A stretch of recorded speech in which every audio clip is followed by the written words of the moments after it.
Ég hef verið að hugsa það að nú ég orðinn 57 ára gamall, fæddur á Höfn 1966, flutti frá Höfn 6 ára gamall held ég að verið og þaðan fluttum við í Borgarnes þar sem við bjuggum í 13 ár með smá stoppi í Danmörku þar sem við bjuggum í 1,5 ár. Mamma og pabbi var í námi. Eftir það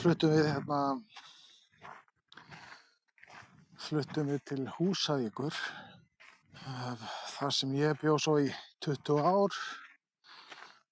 Flutti þaðan 2008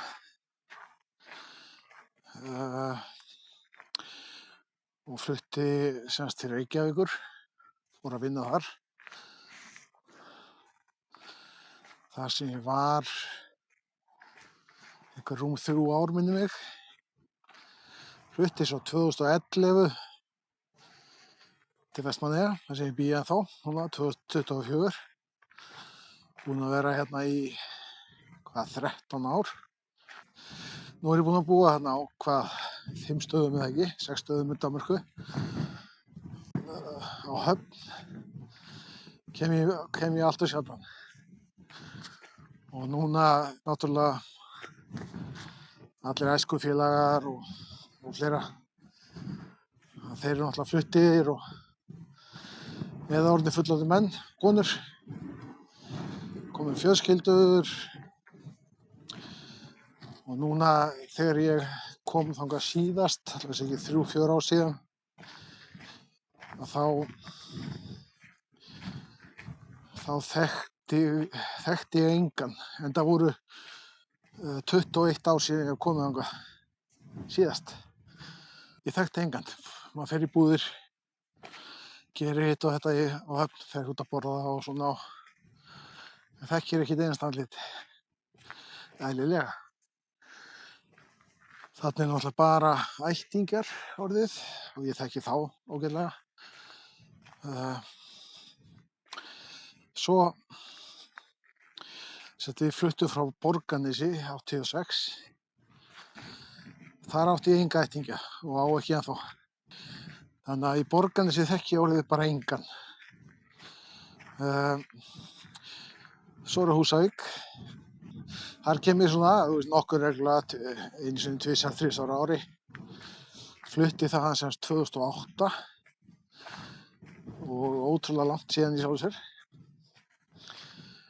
Og ég finn það alltaf í hvers skipti sem ég kem eins og segi, minnst 2 ára ári.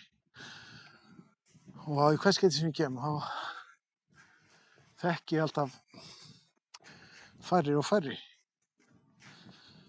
Og já, núna er þetta orðið þannig að ég þekki bara svona einn af hverjum 25 mannum eða eitthvað og konum eða minna og alltaf minna og minna hvers skipti. Þú veist, fólk eldist, fólk flytur burtu, það kemur nýtt fólk og breytist við þetta. Svo er ég búinn að vera hérna síðan 2011, 13 ár í Vestmannaeyjum og þekkir svona, þú veist, maður þekkir marga í sjón og maður á kunningja og vinnufélaga. Það sem er svo skrítið að ég er stundum verið að hugsa þetta. Mér finnst einhvern veginn að ég mun aldrei verða Vestmannaeyingur. Ég veit ekki alveg af hverju. Mér finnst alltaf eins og ég sé svolítið svona gestur. Og frábært fólk hérna. Gott fólk, kraftur. Já, ég er bara mjög indælis fólk. Það er ekki út af því, sko. Hvort mér líki eitthvað illa hérna, það er ekki svoleiðis. Bara, það eru kostir og gallar við alla staði. Og Vestmannaeyjar hefur gallana líka. Og kosti. En ég er svona, mér finnst einhvern veginn svona að ég mun aldrei verða Ég verð aldrei Vestmannaeyingur, sko. Eins og segi, ég veit ekki alveg af hverju. Þá fer maður að hugsa, er ég Húsvíkingur þar sem ég bjó lengst, 20 ár? Mér finnst það ekki lengur, eins og ég segi. Mamma og pabbi eru dáin. Dóttir mín býr þarna, fyrrverandi kona mín býr þarna. Bróðir mín býr þarna. Og systkini mín búa þarna nálægt. Gauti á Akureyri og Gunnar Sigga á Sauðárkróki. Þannig að mér finnst svona Norðurlandi ennþá svona vera heima, en samt ekki, sko. Og alltaf minna og minna kannski. Og ég er ekki Hornfirðingur, finnst mér. Ég alltaf var bara strákur þegar ég flutti þaðan. Og þetta er svolítið skrítið. Og þá spyr maður sig, sko, hvað ef ég verð aldrei Vestmannaeyingur? Er ég Vestmannaeyingur?